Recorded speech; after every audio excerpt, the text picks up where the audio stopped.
नमस्कार साथियों, स्वागत है आपका आपके ही परिवार विद्या ब्रांड में। मैं आशीष। आज हम लोग पढ़ने वाले हैं कक्षा 6 का इतिहास, चैप्टर नंबर 7, अशोक एक अनोखा सम्राट जिसने युद्ध का त्याग किया। जी हाँ, आज हम लोग एक ऐसे महान सम्राट के विषय में जानकारी प्राप्त करेंगे जो भारत ही नहीं वरन पूरे विश्व में प्रख्यात है अपने धर्म प्रचार के कारण और अपनी अहिंसा के कारण। आज हम लोग ऐसे महान सम्राट के विषय में जानकारी प्राप्त करने वाले हैं जिसने अपने राज्याभिषेक के बाद मात्र एक युद्ध लड़ा और वह पूरे विश्व में प्रचलित हो गया, अर्थात वह विख्यात हो गया अपने धर्म के कारण, अपने उस युद्ध के कारण, और वह परिवर्तित हो गया। ऐसे ही महान सम्राट के विषय में हम लोग जानकारी प्राप्त करने वाले हैं। वह सम्राट कौन सा है? अशोक।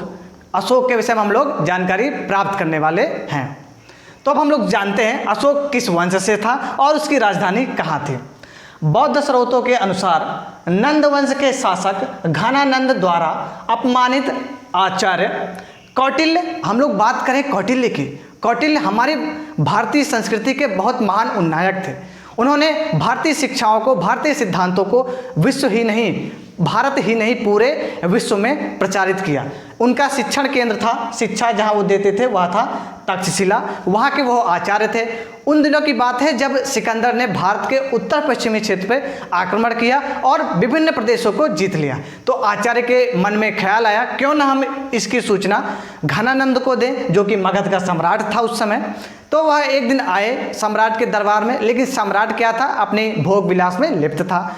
जब भोग विलास में वह लिप्त था तो आचार्य ने उनके सामने ये शब्द कहे कि वहाँ पे उत्तर पश्चिम में आपके सीमाओं पर आक्रमण अतिक्रमण हो रहा है। लेकिन घनानंद ने ध्यान न दिया और अपने सैनिकों से कहा इस चोटी वाले आचार्य को चोटी पकड़कर दरबार से बाहर कर दिया जाए। तो क्या हुआ? आचार्य जी क्रोधित हो गए और उन्होंने कहा जब तक मैं आपके पूरे वंश का विनाश नहीं कर देता तब तक मैं अपनी शिखा या फिर कह लीजिए चोटी को नहीं बांधूंगा। फिर वह वहाँ से जाने लगे तो उन्होंने रास्ते में एक बालक चंद्रगुप्त को राजकीलकम नामक खेल खेलते हुए देखा।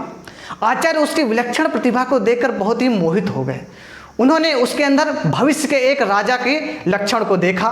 फिर उन्होंने उसको अपना एक शिष्य बना लिया। उन्होंने अपना शिष्य बनाया और शिष्य बनाकर उनको किसको? चंद्रगुप्त को तक्षशिला ले गए। हमने अभी बताया तक्षशिला क्या था? विश्व भर के लोग वहाँ पे पढ़ने आते थे और भारत के भी बहुत सारे लोग वहाँ पे पढ़ने जाते थे। वह शिक्षा का बहुत ही विख्यात केंद्र हुआ करता था। वहाँ पे चंद्रगुप्त को ले गए और कूटनीति, रण कौशल आदि चीज़ों में उसको निपुण बनाया। निपुण बनाकर उनको नंद वंश के शासक घनानंद को परास्त करने में मार्गदर्शन प्रदान किया और चंद्रगुप्त ने नंद वंश का विनाश करके अर्थात 2300 साल पहले अर्थात 322 ईसा पूर्व में मगध में, कहाँ? मगध में मौर्य वंश की स्थापना की। स्थान कौन सा है? मगध। मगध में मौर्य वंश की स्थापना की। अब इसी समय एक घटना और हो गई, क्योंकि सिकंदर की सेना ने युद्ध करने से मना कर दिया। विशाल सेना किसको देखकर? मगध की विशाल सेना को देखकर सिकंदर की सेना ने युद्ध करने से मना कर दिया और वह पीछे लौट गई, जहां बेबीलोन में सिकंदर की मृत्यु हो जाती है। अब सिकंदर की मृत्यु हो गई तो उसकी सेना का जो पूरा कंट्रोल था उसके सेनापति सेलुकस के हाथ में आ जाता। किसके हाथ में? सेलुकस के हाथ में आ जाता है और सेलुकस ने पुनः भारत पर आक्रमण करने का प्लान बनाता है और वह 305 में उत्तर पश्चिमी भारत पर आक्रमण भी कर देता है, लेकिन उसको मुंह की खानी पड़ती है, अर्थात वह परास्त हो जाता है। चंद्रगुप्त मौर्य उसको परास्त कर देते हैं। अब चंद्रगुप्त मौर्य उसको इतनी बुरी तरह परास्त कर देते हैं कि उसको संधि करना पड़ता है और संधि के फलस्वरूप उसने हिंदू कुश तक का क्षेत्र, कहाँ तक का? हिंदू कुश की पहाड़ियों तक का क्षेत्र चंद्रगुप्त को उपहार स्वरूप देना पड़ता है। अब चंद्रगुप्त अर्थात मगध की जो सीमा थी वह हिंदू कुश की पर्वत तक फैल चुकी थी। इसी समय सेलुकस ने मेगस्थनीज नामक राजदूत को, कौन सा राजदूत था? मेगस्थनीज नामक राजदूत को चंद्रगुप्त के दरबार में भेजा, जिसने इंडिका नामक पुस्तक लिखी। अभी हम लोग इंडिका और अर्थशास्त्र के विषय में जानकारी प्राप्त करेंगे, उसमें क्या क्या उल्लेख है। इस प्रकार चंद्रगुप्त ने प्रथम बार भारत में एक केंद्रीय शासन के अंतर्गत विशाल साम्राज्य की स्थापना की। किसके अंतर्गत? अपने केंद्रीय शासन के अंतर्गत, अर्थात एक केंद्र होगा और उसके अंतर्गत विभिन्न प्रांतों के ऊपर शासन करने वाला एक साम्राज्य की स्थापना की। जो यूनानी लेखक हैं चंद्रगुप्त के लिए सेंड्रोकोट्स का नाम सजेस्ट करते हैं, अर्थात सेंड्रोकोट्स को भारत में चंद्रगुप्त कहा जाता है और यूनान में चंद्रगुप्त को क्या कहा जाता है? सेंड्रोकोट्स, अर्थात सेंड्रोकोट्स नाम यूनानियों ने चंद्रगुप्त को दिया। हम लोग पढ़ेंगे अब इनके विषय में आगे। और अब हम लोग जानकारी प्राप्त करेंगे मौर्यों के शासन व्यवस्था के विषय में। मेगस्थनीज की इंडिका और चाणक्य की अर्थशास्त्र नामक पुस्तकों से हमें मौर्यों की विस्तृत शासन प्रणाली के विषय में जानकारी प्राप्त होती है। उस समय राजा की सहायता के लिए मंत्रिपरिषद होती थी। जैसे आज के समय में क्या होता है, प्रधानमंत्री है या फिर मुख्यमंत्री है तो उसकी सहायता के लिए, विचार विमर्श के लिए आक्रमण किया जाए या फिर कर लगाया जाए या कोई विधेयक पास किया जाए ना किया जाए तो उसके लिए क्या होती है? एक विस्तृत मंत्रिपरिषद होती है। उस समय भी राजा की सहायता के लिए मंत्रिपरिषद होती थी जैसे आज होती है। साम्राज्य के राज्यों में उसकी राजधानी प्रमुख थी। राजधानी कौन थी? पाटलिपुत्र, जिसको आज हम लोग कहते हैं पटना, वह प्रसिद्ध थी। तक्षशिला यह शिक्षा के लिए प्रसिद्ध था और उज्जैन अपने आप में बहुत ही बड़ा व्यापारिक केंद्र था। जो उज्जैन था वह उत्तर भारत से, कहाँ से? उत्तर भारत से दक्षिण भारत जाने का मार्ग था, अर्थात उज्जैन से होकर दक्षिण भारत जाते थे। और जो तक्षशिला था वह उत्तर पश्चिम का मार्ग था, अभी मैंने बताया, जहाँ से मध्य एशिया से व्यापार भारत का होता था। और पाटलिपुत्र जो था वह केंद्र था। जैसे आज हमारे यहाँ दिल्ली केंद्र व्यवस्था होती है, अर्थात दिल्ली से केंद्रीय शासन की प्रणाली प्रचलित है, तो वैसे ही उस समय वहाँ पे पाटलिपुत्र थी मौर्य साम्राज्य में, वह केंद्र ऐजा रूप में कार्य करती थी। अब हम लोग जानते हैं जो मौर्यों का साम्राज्य विस्तार था वह किन किन भागों में बटा हुआ था। मौर्य साम्राज्य 3 भागों में बटा था। पहला प्रांत, जनपद और फिर बाद में गांव। यह 3 श्रेणियां थी उस साम्राज्य के विषय में, जो श्रेणियों में बटे हुए थे। जो साम्राज्य था उसमें राजा होता है, अभी मैंने जानकारी प्राप्त किया।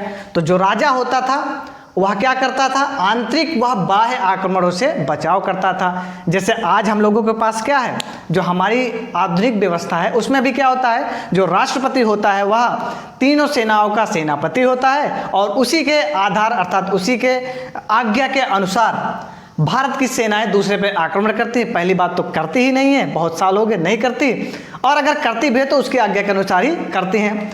और जो प्रांत फिर राजा के बाद जो मंत्रिपरिषद थी वह इस समय मंत्रिपरिषद आप ऐसे मान सकते हैं कि जो मुख्यमंत्री या प्रधानमंत्री हैं, मान लीजिए प्रधानमंत्री जो हैं वह राष्ट्रपति को ही सलाह देगी कि अगर कोई बाहरी आक्रमण होता है तो उसके विरोध में क्या करना चाहिए, आक्रमण करना चाहिए या नहीं करना चाहिए। अंतिम फैसला कौन लेगा, राजा या फिर राष्ट्रपति? अब का राष्ट्रपति और तत्कालीन राजा लेता था, ठीक है।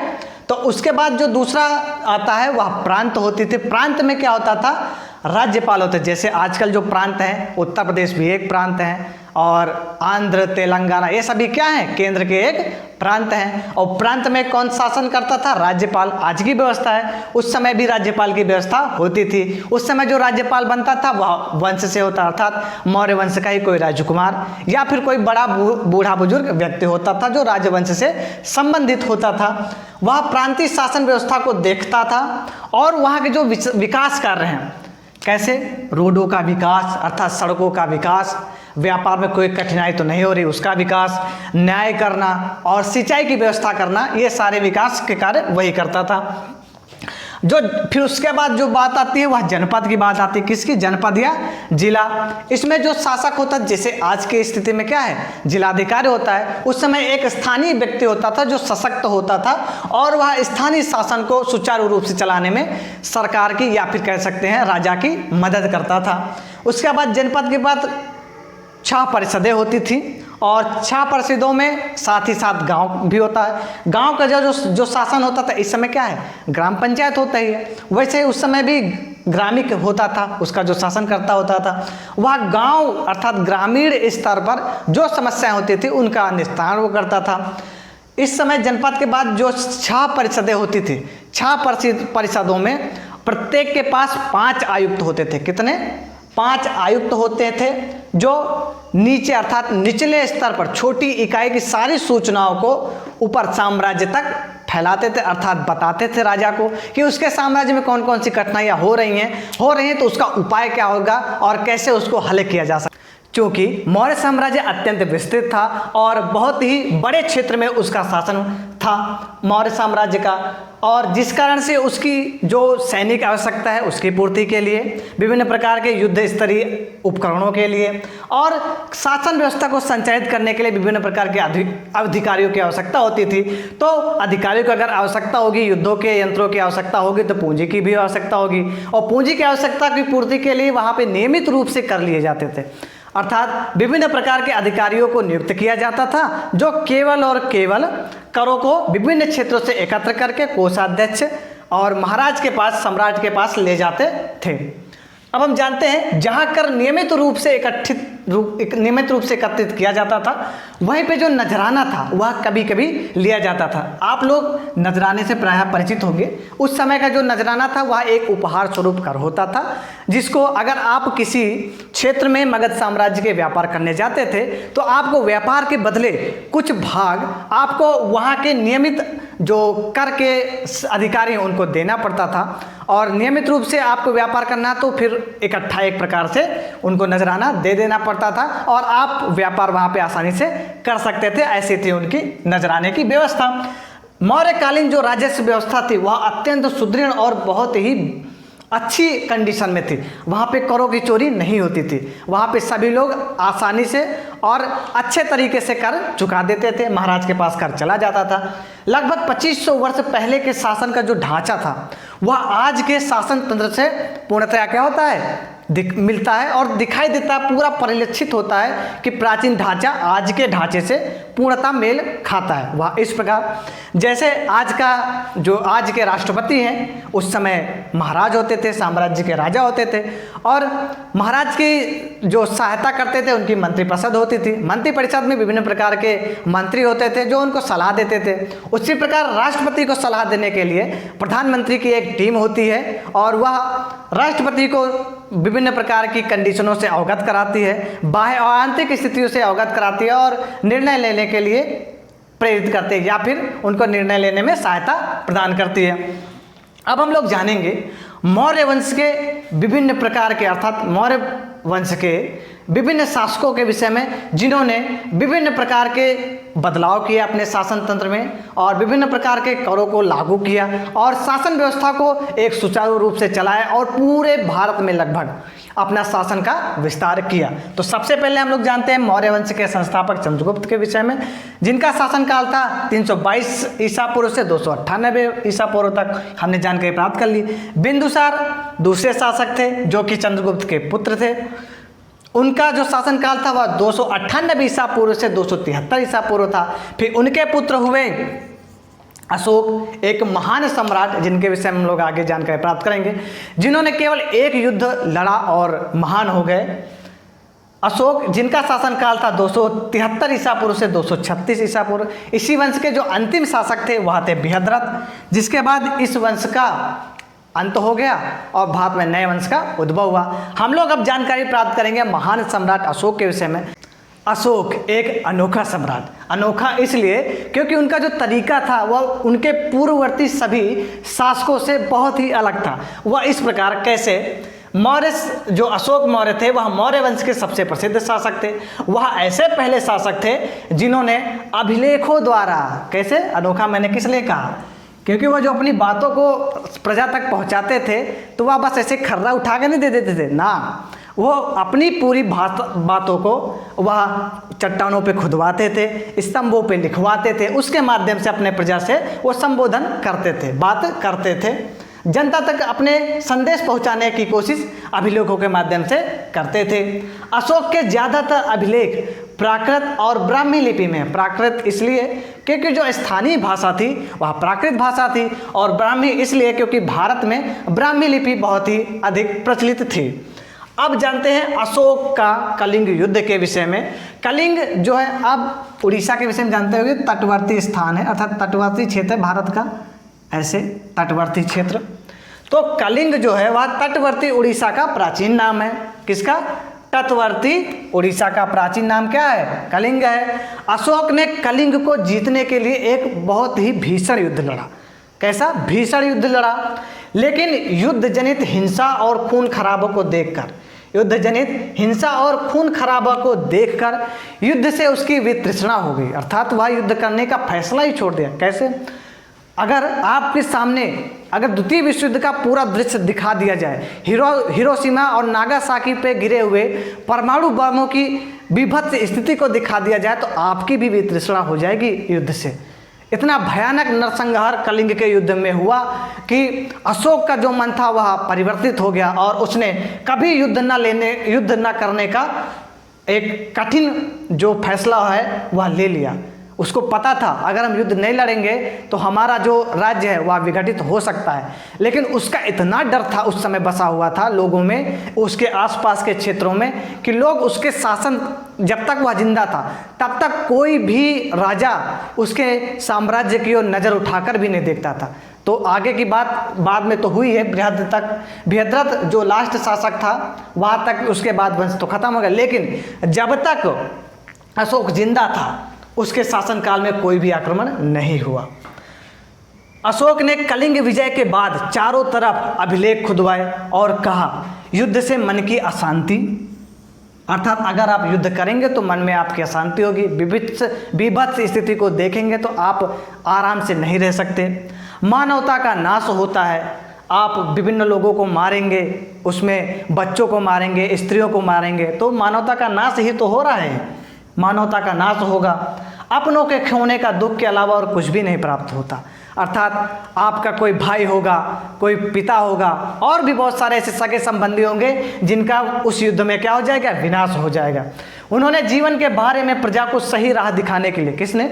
अशोक ने, अब अशोक की प्रजा सुखी रहे, लड़ाई झगड़ा ना हो, उन्होंने महामात्र, किसको? धम्म महामात्र की परिकल्पना की, अर्थात धम्म महामात्र नामक अधिकारियों की नियुक्ति की बहुत अधिक संख्या में।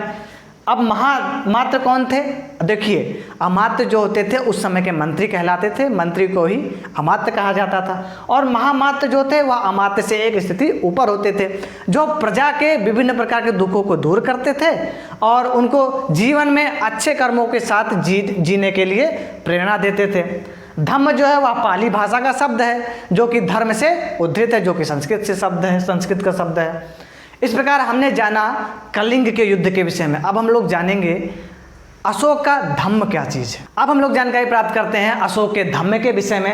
अशोक के धम्म में किसी देवता की पूजा अथवा किसी कर्मकांड की आवश्यकता नहीं थी। जिस प्रकार हम लोग वैदिक धर्म में देखे हैं विभिन्न प्रकार के कर्मकांडों की आवश्यकता होती थी देवी देवताओं की आराधना के लिए, लेकिन बौद्ध धर्म के अर्थात बौद्ध धर्म में इस प्रकार की कर्मकांड की आवश्यकता नहीं थी। अशोक को लगता था कि जैसे पिता अपने बच्चों को अच्छे व्यवहार की शिक्षा देता है, उसी प्रकार अशोक का कर्तव्य है कि वह अपने प्रजा को विभिन्न प्रकार के अहिंसावादी निर्देशों को दे, और उन्होंने इसी निर्देशों को पूर्ति के लिए विभिन्न प्रकार के अभिलेखों को खुदवाया और स्तंभों पर अभिलेखों को लिखवाया। अशोक ने बौद्ध धर्म के प्रचार प्रसार के लिए मिस्र, सीरिया, ग्रीस और श्रीलंका में अपने दूतों को भेजा। श्रीलंका में उन्होंने अपने पुत्र महेंद्र और पुत्री संघमित्रा को दूत बनाकर भेजा और वहाँ पे बौद्ध धर्म के प्रचार प्रसार के लिए कार्य किया। उन्होंने अशोक ने अपना सारा जीवन बौद्ध धर्म के प्रचार प्रसार में लगा दिया। बौद्ध स्तूपों का निर्माण कराया, चिकित्सालयों के निर्माण कराया और यातायात के लिए विभिन्न प्रकार की सड़कों का निर्माण कराया। साथ ही साथ नदी, नालों आदि का भी खुदाई अर्थात नहरों की खुदाई करवाई। भारत का जो राज चिन्ह है सारनाथ के स्तंभ से लिया, जिसको अशोक ने बनवाया था। अशोक के समय में ही बौद्ध की तीसरी संगीति आयोजित की गई थी। अब जान लेते हैं बौद्ध संगीतियों के विषय में कितनी हुई हैं। अब तक बौद्ध की अर्थात बौद्ध धर्म की 4 संगीतियाँ आयोजित की जा चुकी हैं। पहली संगीति जो थी वह अजातशत्रु के समय में आयोजित की गई, दूसरी कालाशोक के विषय में अर्थात उनके समय में, और तीसरी जो है वह अशोक के समय में अर्थात संगठित की गई, और चतुर्थ जो संगीत आयोजित की गई वह कनिष्क के समय में आयोजित की गई। तो तो अब तक हमने मौर्य साम्राज्य के विषय में विस्तृत जानकारी प्राप्त कर ली है, अशोक के कलिंग युद्ध के विषय में जानकारी प्राप्त कर ली है, और जो कुछ भी थोड़ा सा डेटा है वह आपको हमारे नोट से मिल जाएगा। अगर यह वीडियो आपको अच्छा लगा तो लाइक करें, शेयर करें, कमेंट करें, और इससे संबंधित जो नोट्स हैं वह आपको हमारे टेलीग्राम चैनल पे मिल जाएंगे, जिसका लिंक डिस्क्रिप्शन में है, और हमारा जो प्लेलिस्ट है इतिहास भूगोल का वह भी डिस्क्रिप्शन बॉक्स में उसका लिंक है।